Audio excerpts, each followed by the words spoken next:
ہم خود کو اہل حدیث بولے یا مسلمان؟ بھائیو اچھی طرح سوچئے، بار بار سوچئے، سنیے۔ جتنے منہ ہیں اتنی بولیاں ہیں، بھانت بھانت کی بولیاں بولی جا رہی ہیں۔ اسلام ایک ہے، دوسرا نہیں ہے۔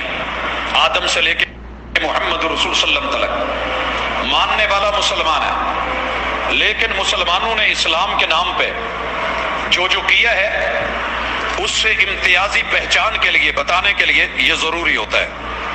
اور اس حوالے سے میں گزارش کروں گا کہ میں لکیر کا فقیر نہیں ہوں اور میں ناموں کی جنگ نہیں لڑا کرتا، لیکن پھر بھی کہہ دوں، کلمہ پڑھنے والے مسلمان تھے، محمد رسول صلی اللہ علیہ وسلم کا کلمہ پڑھا۔ جو شروع میں آئے ان کا نام، ان کا ٹائٹل دیا گیا السابقون الاولون۔ جنہوں نے مکہ کو چھوڑا، ہجرت کی تھی مسلمان، مگر تعارف کیا ہوا مہاجرین۔ جنہوں نے مدینے میں کلمہ پڑھا تھے مسلمان، مگر ویلکم کیا تو ٹائٹل بنا انصار، اور اسی نام سے شہرت پائی۔ تھے 313 مسلمان، بدر میں آئے تھے جو نہیں شریک ہو پائے تھے، وہ بھی مسلمان، مگر ان کو بدری کا ٹائٹل اور شہرت اور عزت اور اعزاز ملا۔ صلح حدیبیہ میں جو شریک ہوئے، بیعت رضوان والے 1400 لوگ، ان کو اہل بیت الرضوان بولا محمد رسول صلی اللہ علیہ وسلم نے، حالانکہ مسلمان تھے، ایک تعارف کے نام سے۔ جنہوں نے قرآن پڑھا سارے ہی تھے، مگر وہ جو شہید ہوئے، شہید پہلے بھی ہوئے تھے، مگر وہ 70 قرہ، 70 قرہ، جن کے لیے میرے محبوب نے مہینہ بھر قنوت نازلہ فرمائی ہر فرض نماز کی آخری رکعت میں، تو یہ ایک ٹائٹل ہے، ایک پہچان ہے، محمد رسول صلی اللہ علیہ وسلم نے خود کروائی۔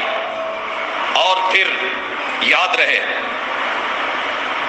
اس حوالے سے، جناب حمزہ مسلمان ہیں مگر سید الشہداء ہیں، ٹائٹل محمد رسول اللہ صلی اللہ علیہ وسلم نے دیا ہے۔ جنہوں نے دار ارقم میں بیٹھ کے پڑھا، رسول صلی اللہ علیہ وسلم کے ساتھ بیٹھے، ان کی ایک شناخت بنی، پہچان بنی۔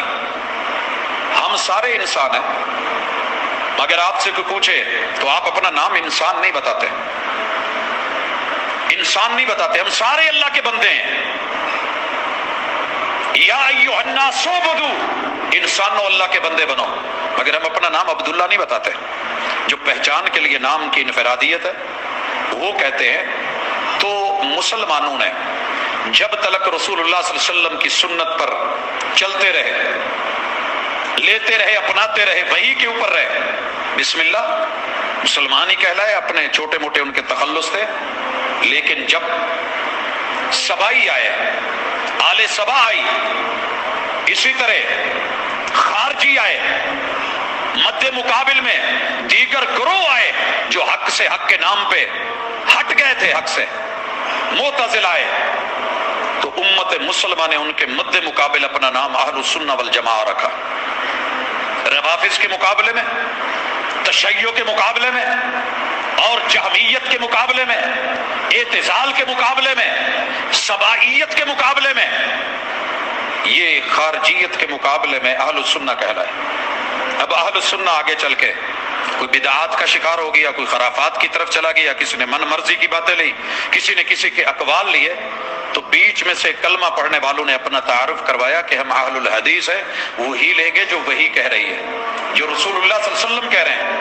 اور جب آپ کا فیصلہ، فتویٰ، عمل موجود ہے، ہمیں کسی دوسرے کے فیصلے اور فتوے کی ضرورت نہیں ہے، کیونکہ سب کو دلیل کی ضرورت ہے۔ وہ صحابی بھی ہو تو رسول اللہ صلی اللہ علیہ وسلم سے پوچھ کے چلے گا، اپنی مرضی سے کام کرے تو آپ خود کہتے ہیں من رغب عن سنتی فلیس منی، جس نے کہا میں ساری زندگی نماز پڑھوں گا، قیام کروں گا، آرام نہیں، روزے رکھوں گا، چھوڑوں گا نہیں، اور تیسرے نے کہا میں شادی نہیں کروں گا، میں زندگی دین کے لیے وقف کر دوں گا، اگر ان کے عمل دلیل ہوتے تو محبوب کبھی یہ نہ کہتے کہ انہوں نے میری سنت سے بے رغبتی کی، اور جو میری سنت سے بے رغبتی کرے گا وہ میرا نہیں ہے۔